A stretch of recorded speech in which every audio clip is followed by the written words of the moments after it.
Ah, mas que o mundo é injusto. É injusto mesmo. Ah, mas quem faz errado parece que chega mais rápido. E chega mesmo. Ah, mas quem não é fiel parece que é mais feliz.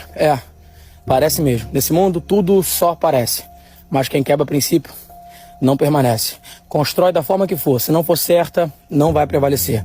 Então para de se comparar aos outros. Ah, mas que não sei o que. Não tem desculpa. Você não tá competindo com ninguém. Não. Você não tá numa corrida contra ninguém.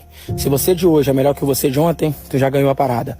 Ah, vai reclamar? Vai ficar perdendo tempo murmurando, colocando pra fora a palavra negativa?